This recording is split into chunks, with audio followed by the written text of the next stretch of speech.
We heard from Kate, this converged customer that you've spoken to on your earnings. Is this the strategy behind beefing up when it comes to fiber? Yeah, Carolyn, as we've talked about before, we believe there's going to be this demand for increased data consumption and workloads moving forward, especially upstream workloads. And there's no better technology out there for Americans than fiber. And we've got a big lead on how we're building fiber in the United States today, and this just accelerates it. And if you think about what we're doing here, we're effectively getting a little bit over a year's worth of build in this transaction. We managed to go into a footprint that, because there isn't scale right now in the Lumen operations, we can bring the AT&T scale behind it, drive penetration of customers, which drives revenues up, and most attractive to us is that these are markets where we're kind of under share in wireless business as well. And we know that when we put fiber in, we win, and we have a good success record of putting customers together. 40% of our AT&T fiber customers use our wireless service. So we're really anxious to get a chance to get into these markets and start driving some wireless growth that maybe we wouldn't have seen otherwise. You bring customers together. John, you also bring infrastructure investment together. You have partnered before with BlackRock when it comes to reinvesting and accelerating the infrastructure build out. You're talking about bringing in another partner in terms of investing in this in the future. Have you had interest already? Oh, sure. Look, we've been really successful with our Gigapower joint venture with BlackRock, and they've been a fantastic partner to work with. We're incredibly pleased with how that venture is maturing and where it's going. The right thing for us to do right now is to carry this through the regulatory process where we have control over doing that and ultimately get this transaction closed. But we're really excited to bring an equity partner in with us under a very similar construct to what we did with Gigapower. And I wouldn't be surprised if BlackRock might be interested in continuing in that relationship. And if not them, we know there's others who like these kind of infrastructure plays. And I think we're viewed as a pretty attractive partner given our ability to build rapidly and what we've been able to show in terms of our market penetration and growth. John, who would that equity partner be?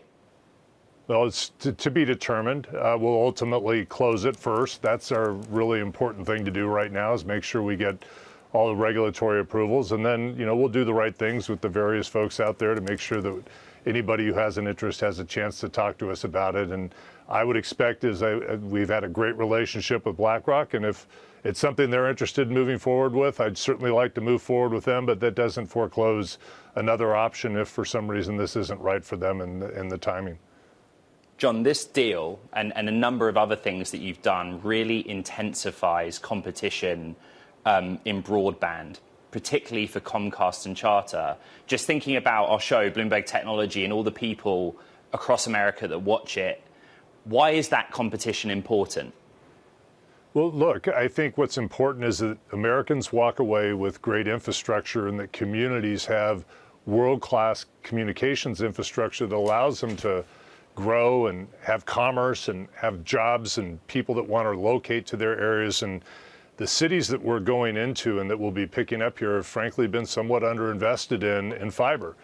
And fiber is the best technology out there. It's better than anything that cable has on the market. And so our belief is that this is going to be great for those local communities, because not only are we buying these assets, but we're making a commitment to nearly double our fiber footprint by the time we get out of 2030. That means we're going to be investing and growing in Denver and in Seattle and Salt Lake City and in Phoenix, in Minneapolis, St. Paul, putting the best technology out there and employing local people who do the construction and hiring technicians that do the installation in houses. That's a great thing for communities, and it's a great thing for the United States, because you're going to get world-class fiber infrastructure that's built for the AI revolution, that's got symmetrical speeds down and out of the house. That's going to be good for everybody. There seems to be M&A for everybody as well, John, when it's you partnering with Part, buying that part of Lumen, when we've just had Charter and Cox when it comes to broadband more broadly. Are you going to be more active in the M&A space, do you think? Well, Carolyn, I've said, I think even when we've spoken before, that my belief is that the communications industry is going to go through a layer of consolidation over the next decade. And I've been pretty clear that AT&T has a unique position. We start with a fantastic asset base as other companies are looking to bring capabilities together to meet the converged dynamic that customers want to buy from one company. And we have a lot of organic opportunities to invest in our business, and we talked about that in our December Analyst Day. What's unique about this transaction is it accelerates the footprint, and it's a make-buy decision that looks pretty straightforward. It looks like maybe in this case we should have bought instead of made. Look, if there's other options that come up that are similar in the economic dynamics where we can pick up footprint that accelerates us by a year or two, and we're buying it at a price that's similar to what we can go out and invest in organically, I wouldn't be closed-minded to that type of thing, but I'm not sure that there's going to be that many opportunities of scale to do that. In fact, this particular transaction is a bit unique, given its size, the markets, and the footprint, and I don't expect that there's going to be a lot more behind it. John, there had been reporting in April about a sort of lack of knowledge of the Trump administration's approach to, particularly in rural areas, broadband and fiber, and perhaps not releasing funds from the prior administration. What was your communication with the president and the administration about this, and how supportive are they of the kind of big picture that you outlined to me a moment ago of what you're trying to do for America?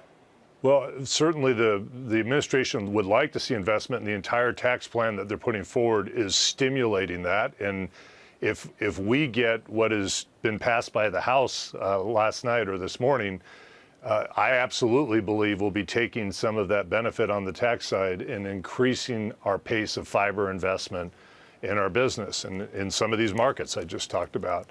Our communication has been, there's been a lot that's happened since BEAD was envisioned almost 4 years ago, and the legislation was put in place, and the legislation that said it should be a technology neutral investment to build to these rural areas or places that aren't connected to the internet. And when you look at what the FCC said were the uncovered households last year, it was only about 7.5 million households. That's almost half as many households as when Congress passed the $46 billion for BEAD subsidy. The private industry, private markets, and whatever government funding has been out there has already solved half this problem. And so should we be taking a step back and thinking about how we're spending that money, and are we doing it the right way, where maybe we use satellite technology to get to very expensive locations instead of building fiber out there?